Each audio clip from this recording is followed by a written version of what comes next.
Welcome back. I'm going to be talking about a very common difficulty that a lot of us can find ourselves in, and this is feeling stuck.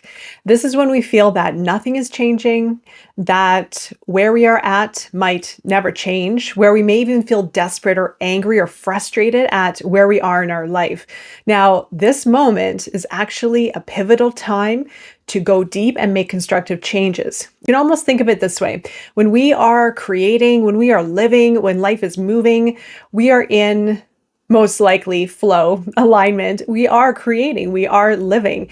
However, when that stops and when we are facing ourself, our deeper self, what naturally is going to happen? When we understand the stuckness, the thoughts, the emotions, the physical responses to this moment in our life or moments in our life, then we will be able to understand how to go deeper within ourselves and break patterns of fear, because that's what's becoming activated. That's what's becoming triggered. When we're faced with stagnation, when we're faced with things not working the way that we're hoping, when we are in a slow period, when we are with ourselves even more, we're naturally going to feel something deeper arise. And it usually is fear, is frustration. We become triggered. Our deep unconscious is starting to become activated. So we will revert to maybe old patterns, difficulty, fear, anger, worry, looking at our future with uncertainty, feeling uncertain within ourselves, and dropping into a deep distrust of our path and life itself. So remember,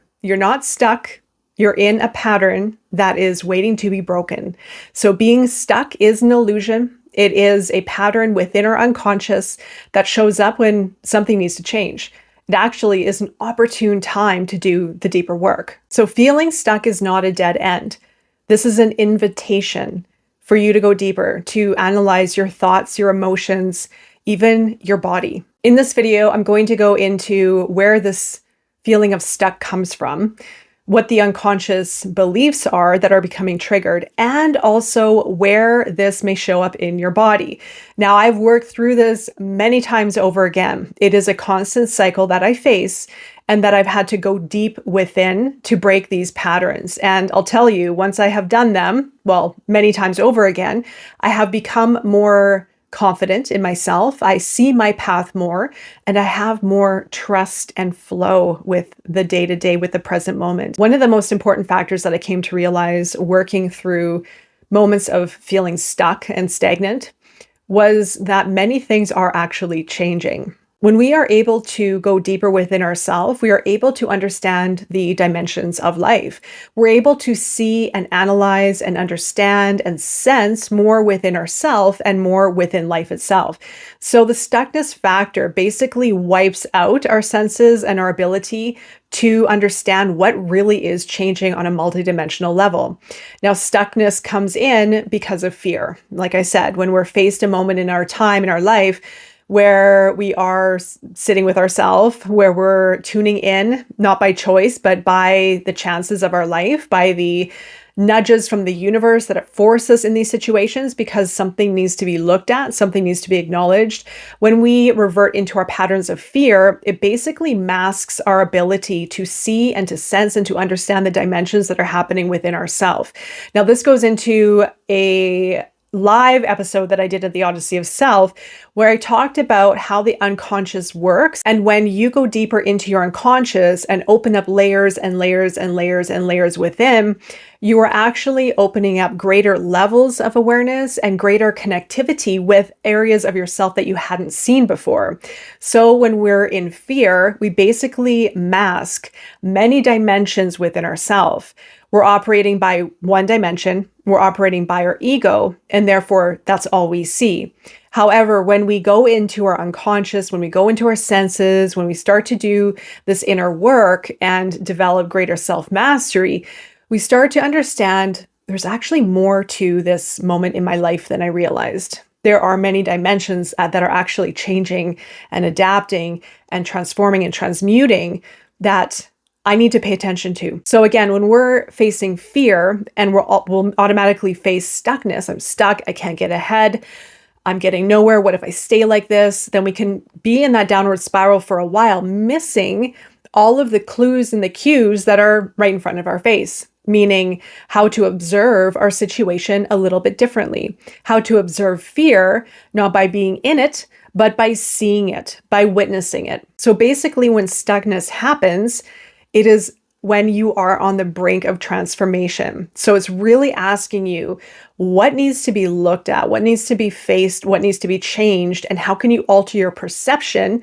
to look at your situation differently. And as soon as you do that, you're going to experience incredible transformation. So stagnation is not failure, even though in our modern society, we have literally been programmed to feel like it is, because we're in a society where there is constant performance, constant chasing, instant gratification, etc.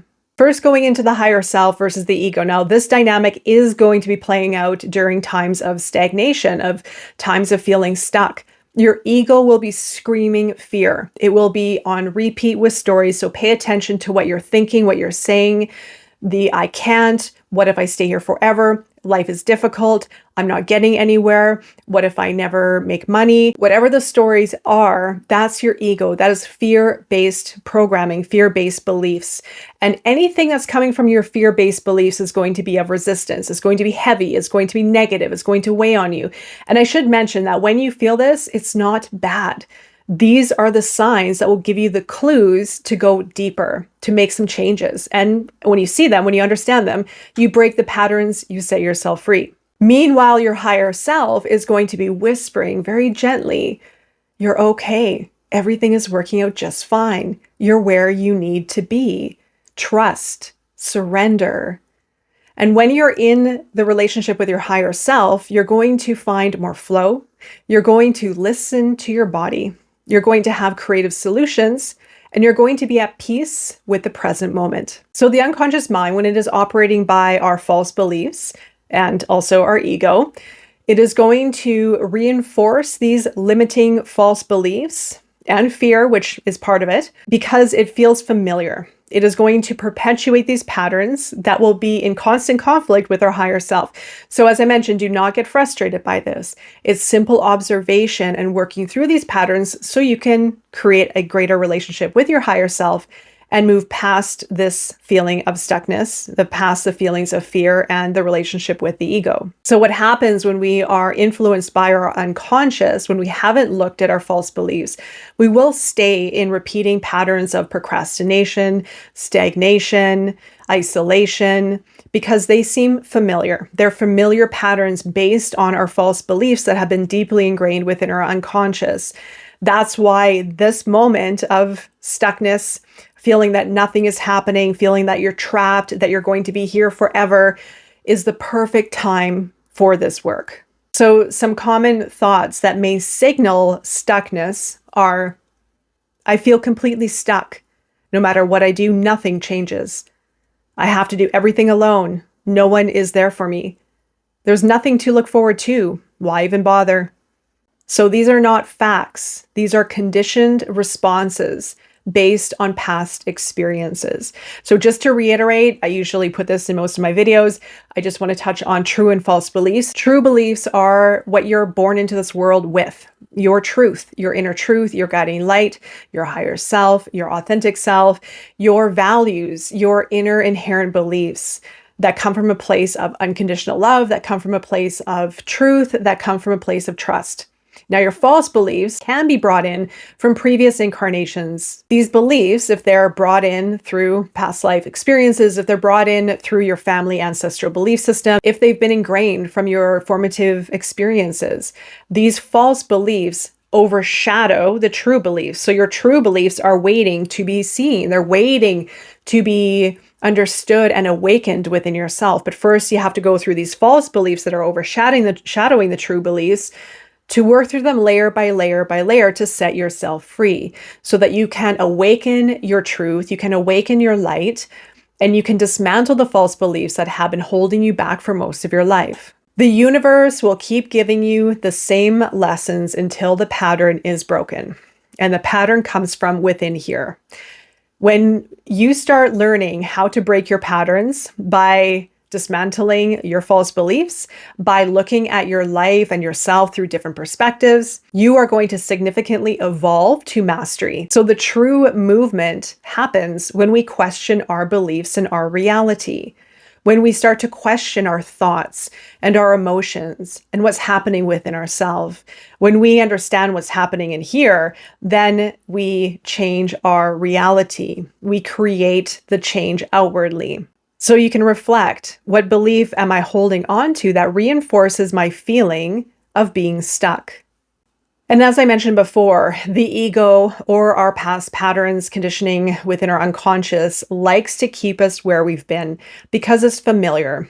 And most often, these beliefs, especially later in life, become very hardwired. So it does become a little bit more difficult to understand these beliefs and to understand these patterns and break free from them. However, don't give up on yourself or the process. Sometimes you may feel like nothing's happening. Sometimes you might notice little tiny micro changes, which is perfect. And sometimes you might notice a big giant shift, which is amazing. You will see the change if you dedicate yourself to this work and to yourself. So here are the false beliefs that reinforce stagnation. There is nothing worth looking forward to, which will lead to a behavioral pattern of lack of motivation and repetitive cycles. The world is unsafe and I don't belong in it. This can lead to behavioral patterns of self-isolation and distrust of new opportunities. Power is dangerous. I can't trust myself or others with it. This can lead to a behavioral pattern of fear of leadership, self-sabotage, and avoiding change. I have no support and must face everything alone, will lead to a behavioral pattern of rejecting help and carrying unnecessary burdens. I'm stuck and unable to move forward. This leads to behavioral patterns of indecision, staying in toxic situations, and blaming external circumstances. It's also important to remember that these false beliefs aren't necessarily words that we will say. It will come in more as a feeling. It will come in more as a pattern, of course. The false beliefs, like I said, are not exactly words that we may use, although they can show up. So it's important to pay attention to what you're saying and what you're thinking. But go through these false beliefs and see how they connect to feelings or thoughts or behaviors when you are in moments of stuckness. And you can also look at maybe your own. These are only examples, of course, but they will give you a clue as to what is at the root cause, the origin of the behaviors, the feelings, the thoughts of being stuck. Okay, so how do we shift these patterns? The first, observe your beliefs. So what stories am I telling myself? Where did they come from? So you can go back into your family patterns of maybe your parents' behavioral patterns and beliefs, maybe societal or certain maybe situations that you can remember from your formative years that have created this sensation and this feeling of stuckness or fear or limitations, or maybe even that you can only get so far. So go back into your formative years and try to connect the dots. And as soon as you do, you set yourself free. Question their origins. Are they childhood wounds, societal conditioning, or past traumas? Challenge them. If the opposites of this belief were true, how would my life change? False beliefs feel very familiar. They feel to be our truth because we've lived with them for most of our lives. So don't be afraid to challenge the way you've been used to looking at your life. Don't be afraid to challenge the way your family system was run by or how it was run by. Don't be afraid to challenge your perceptions. This doesn't mean that you're wrong or flawed or the way that your family behaved was wrong or flawed at all. This is all about breaking patterns. And then finally, shift into a new reality. What happens when I introduce trust and flow instead of resistance? So resistance feels heavy. It feels limited. There could be anger, frustration, resentment. There could be hiding. There could be fear. There could be heaviness within the body. Definitely your body is going to communicate. Flow and trust is literally that. It's when your body is open.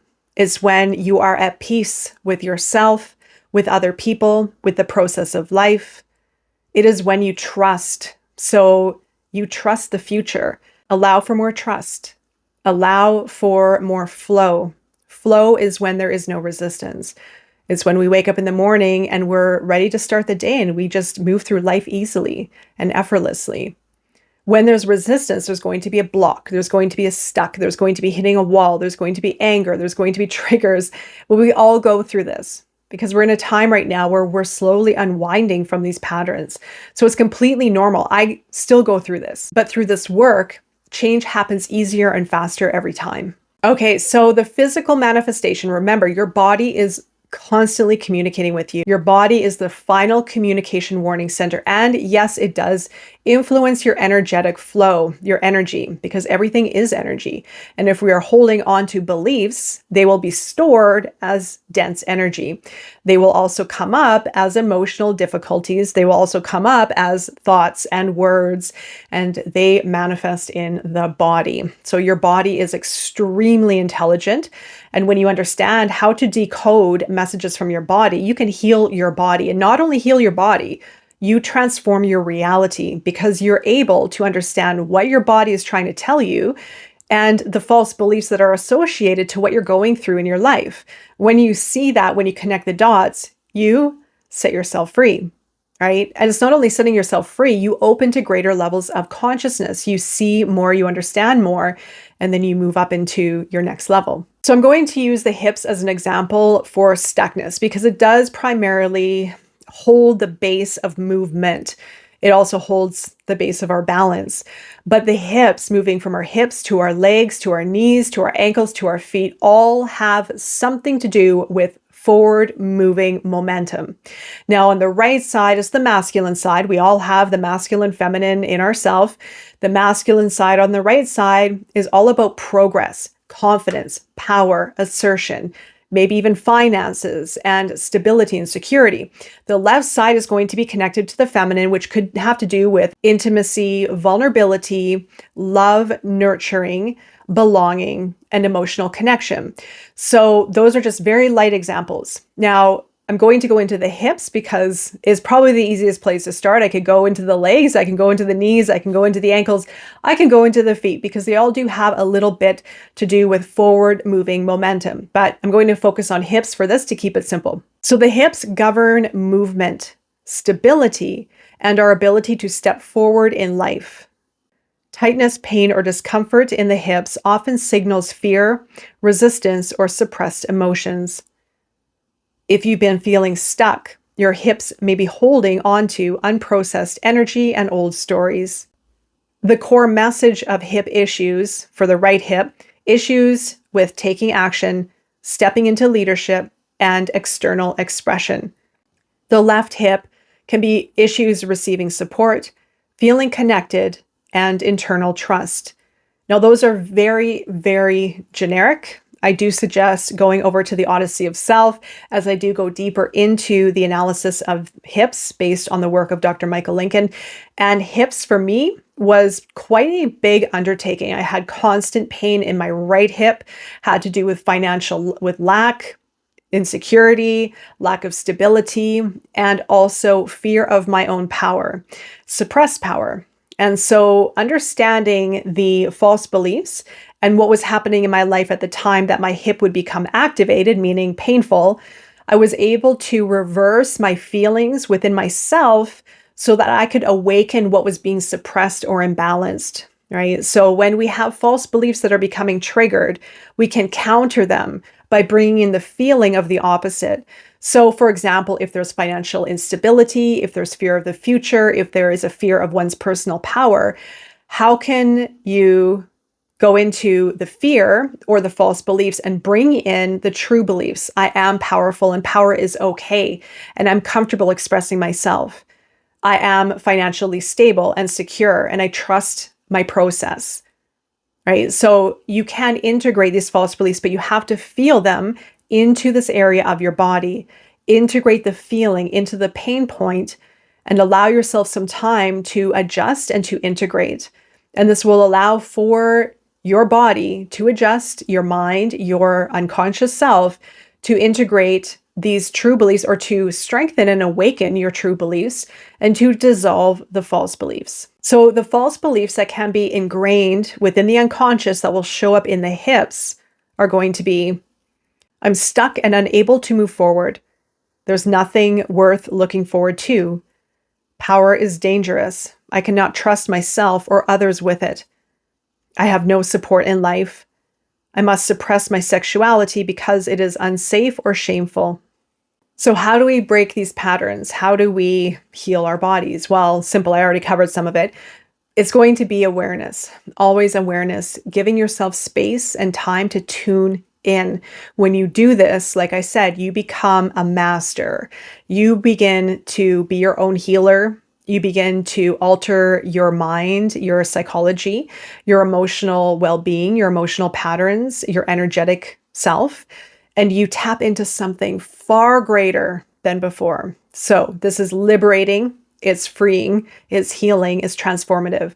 So awareness is always key. Body work is important. So connecting with your body more. When we go through trauma in our life, when we have difficulties in our life, we're all part of this world. We all share this in some way or another. We become very disconnected from our body, from sensing from the inside out, from feeling our skin, from feeling our bones, from feeling our blood, from feeling our heart beating, from feeling our lungs opening up and expanding with air, from feeling our organs, from feeling our joints. We could become completely disassociated and separated from our body. This exercise will help you strengthen the relationship within so that you become whole, so that you become united with your body as one. Journaling, of course, or self-reflection. So like I said, channeling your false beliefs, channeling your fear, sitting with it, gaining new perspectives, going back into past patterns of where did this even come from? Where did it start? How can I integrate new beliefs or my true beliefs, or awaken my true beliefs, I should say? And how can I dissolve my false beliefs? And what are your false beliefs telling you? What does it feel like within your body? And then bringing your true beliefs to the forefront. Of course, grounding exercises such as breath work. Again, that's going to help you tune in with your body. That's going to help you connect. Any kind of grounding work like yoga, stretching, even being in nature and walking, spending time to connect with life. We're not here to be slaves. We're not here to work all the time. We're here to break out of that structure, because that structure, it's falling apart and it's not working anymore and it's killing people. And this is the reason why. So connecting with something softer, connecting with something gentler, connecting with nature, connecting with the rhythm of life. And then, of course, rewiring the narrative. So what narrative have you been living by? The I can't, what if, I shouldn't, any stories that have been coming out as far as limitations, maybe blaming other people or other circumstances, or maybe wanting or hoping for things to come into your life to make your life better. How can you pay attention to what you're saying, what you're thinking, and change the script to reflect the relationship with your higher self? What would your higher self say? How would your higher self work through the situation? So creating that relationship with your higher self is going to help you change the narrative and gain new perspectives on your situation. So remember, you're never stuck. You're just being shown and guided as to where to look. So try to commit to one thing a day. If you're feeling stuck, if you're in fear, if you're worried about your future, what can you commit to in your day? One thing that will help start to create positive change, that will help start to cultivate awareness, that will help to bring awareness into a greater aspect of your being. What is really changing? Why are you here? Where is that feeling of stuckness truly coming from? What is it trying to tell you? And if you would like more information on hips and also why we're stuck, I'm going to leave links in the description area below. You can follow them through to my Substack account. And of course, I'm wishing you all the best on your journey and beyond. Until next time, take care.